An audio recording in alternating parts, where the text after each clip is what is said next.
Kalian bisa lihat apa yang Ibu bawa? Penggaris. Kalian lihat yang di sana ini apa? Jawab yang keras.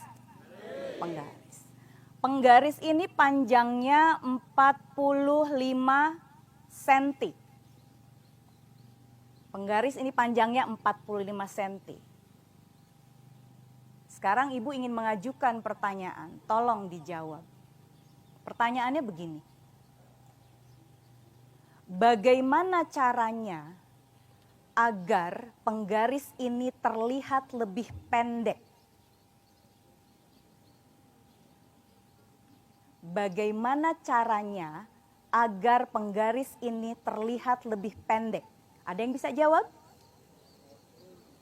Apa? Apa tadi? Potongken, katanya siapa yang jawab? Potongken. Betul nggak? Jadi terlihat pendek kan? Potongken. Ada lagi? Selain dipatahkan, mau dipatahkan berapa senti, Nak? Mau dipatahkan berapa senti? Tadi ini 45 senti. Mau dipatahkan berapa senti? Ada yang mau jawab? Mau dipatahkan berapa senti biar terlihat lebih pendek? 20. Kalau dipatahkan 20 senti, jadi lebih pendek ya? Ada nggak alternatif jawaban lain? Selain jawaban yang tadi, dipatahkan Ibu. Patahkan, iya terlihat lebih pendek. Ada tidak yang punya alternatif jawaban lain? Agar penggaris ini terlihat lebih pendek. Yang out of the box. Ada tidak yang punya jawaban lain? Ditutupi, maksudnya gimana sayang? Pakai tangan ditutupi. Ini, berapa, segini? Segimana? Segini? Oke, ditutup ya. Jadi yang dilihat yang ini, yang tidak tertutup. Oke, hampir sama nggak? Dipotong, ditutupi. Betul, terlihat lebih pendek? Ada lagi nggak jawaban yang lain? Dilihat dari jauh. Oh, kalau dari dekat 45, kalau dari jauh berubah. Out of the box. Ya, jawaban yang A bisa dipotong, bisa ditutupi, bisa dilipat. Tapi kalau bahan begini dilipat ya patah ya. Yang kedua, jawaban yang kedua adalah kita bisa mengambil penggaris yang lebih panjang.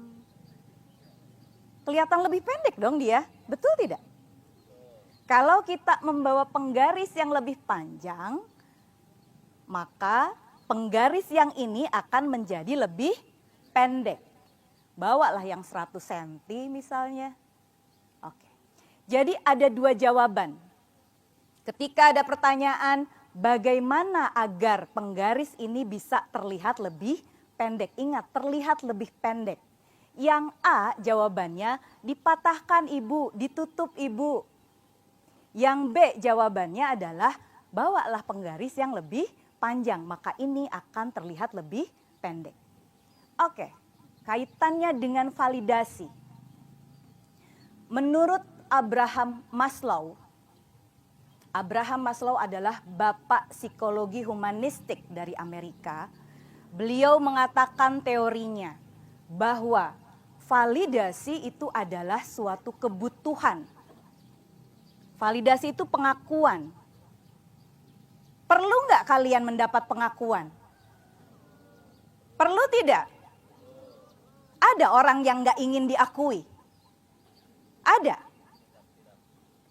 Nggak enak dong tidak diakui, betul tidak? Ya.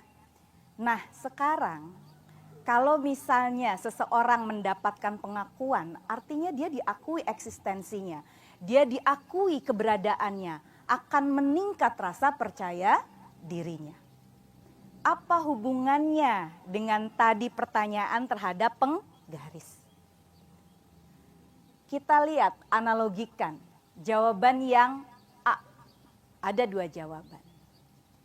Seseorang yang ingin mendapatkan pengakuan, dia bisa menunjukkannya melalui apa? Prestasi, betul? Dia bisa menunjukkan kehebatannya, dia bisa menunjukkan kebisaannya, dia bisa menunjukkan keahliannya. ada dua cara. Kalau kalian menggunakan cara yang pertama untuk mendapatkan validasi, untuk mendapatkan pengakuan, maka dengan cara yang A tadi, kalian akan menghalalkan segala cara. Karena ingin mendapatkan pengakuan, karena ingin diakui, maka kalau perlu injek orang lain. Patahkan. Hina orang lain. Fitnah orang lain. Tutupi. Itu analoginya. Itu kalau kalian mengambil cara yang pertama. Jadi cara kita untuk mendapatkan pengakuan bisa dengan dua cara. Satu, dengan cara yang A tadi. Patahkan ibu, injak orang lain, fitnah orang lain, hina orang lain. Agar namanya menjadi lebih baik, terlihat lebih baik di mata orang lain. Jangan mau deketin orang itu. Karena dia begini, difitnah lah, dihina lah. Ih kamu gak cantik ya, kamu jelek ya, kamu hitam ya, kamu bodoh ya. Agar dia terlihat lebih baik. Karena dia butuh pengakuan dari orang lain. Beda dengan cara yang B. Yang tadi apa yang B? Dengan mengambil penggaris yang lebih panjang. Cara yang B dilakukan dengan cara apa? Dia tidak fokus ke orang lain. Tapi dia fokus terhadap dirinya sendiri. Bagaimana dia bisa diakui orang lain dengan cara apa? Dengan cara dia menunjukkan prestasinya. Dia kerja keras sehingga tidak perlu menghina orang lain. Tidak perlu mematikan potensi orang lain. Tidak perlu memfitnah, tidak perlu mengejek. Karena dengan tidak melakukan itu dia percaya dengan dirinya dia punya kemampuan. Bisa dipahami? Ya. Jadi ada dua cara untuk mendapatkan validasi. Mana yang lebih sehat? Cara A atau cara B? Mana yang akan kalian pilih? Cara A atau cara B? Untuk mendapatkan validasi yang sehat. Jadilah anak-anak yang tahu bagaimana fokus terhadap dirinya sendiri. Ya, jangan sibuk urusin orang lain. Jangan sibuk urusin yang namanya, ini loh dia tuh begitu, ini loh dia tuh salahnya begitu. Sibuk ngomongin orang lain. Sampai dia lupa dia punya prestasi apa. Gunakan cara yang sehat, yaitu cara yang B. Dengan fokus terhadap ini yang saya mampu, ini yang saya bisa.